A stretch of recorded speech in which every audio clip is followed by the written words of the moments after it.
Hello and welcome, and this will be the quick intelligence guide. As you can see here, we'll just be going through how to level up an intelligence build. Again, I don't recommend intelligence either, just like I don't recommend strength right now. It's currently the 8th of May. Agility is simply better for leveling up, but if you want to have a diverse set of characters, intelligence builds are still pretty dang good, and once you get towards these higher end items, you will clear everything with ease. It doesn't really matter what you go in PvE. So this is just a guide to get you there as quickly as possible and as safely as possible, so that you can't really make mistakes on your build if you follow this. Like, you're not going to end up not able to clear dungeons, which is a problem when you're first starting out. So, all points you get from level up go into intelligence. Start out, do 5 Glimmer of Hopes to get to level 2.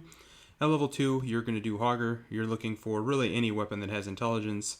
If you can manage to get the rare Magic Wand, that would be great. Copper Mail is pretty good, or Copper Plate, or whatever this is called. I forget, it's been so long since I've done Hogger. But yeah, you get the Copper, or you can get the Centurion Mail, and that is also very, very nice. Or the Centurion, whatever it's called. Or Crusader's Cloak, that's what it is. Crusader's Cloak from Hogger. You get the Crusader's Cloak, would also be very great, but that's also rare. Ice Barrier is literally mandatory for intelligence builds. If you want to clear, you need to get Ice Barrier at some point. It scales off of your intelligence, gives you a big shield. Have to get it at some point. Hopefully you get it early.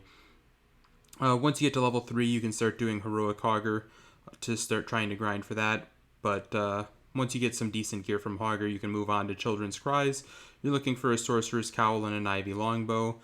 If you get a really good weapon like a Magic Wand or Wizard's Wand from Hogger, then you may not need the Ivory Longbow. You also can look for something like a Dark Crusader's Cloak, or of course the epic The Bee's Knees from Children's Cries would be great.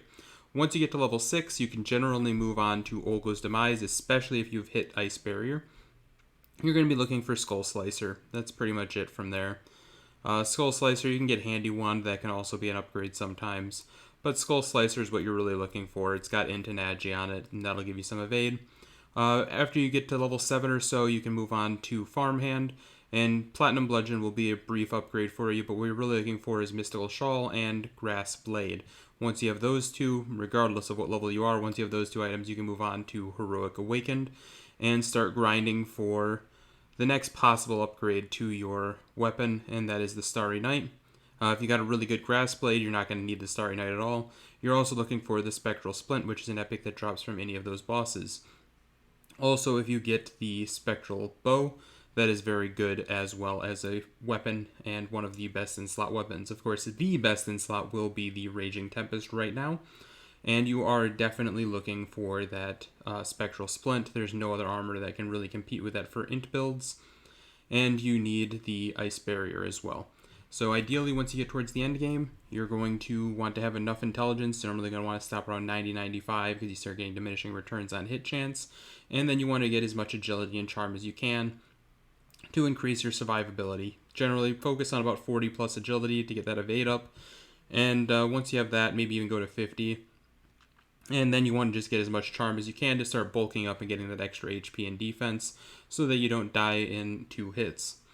And that is pretty much it. That is as simple as it gets for the intelligence build guide. I hope you enjoyed. Hope it helped you out.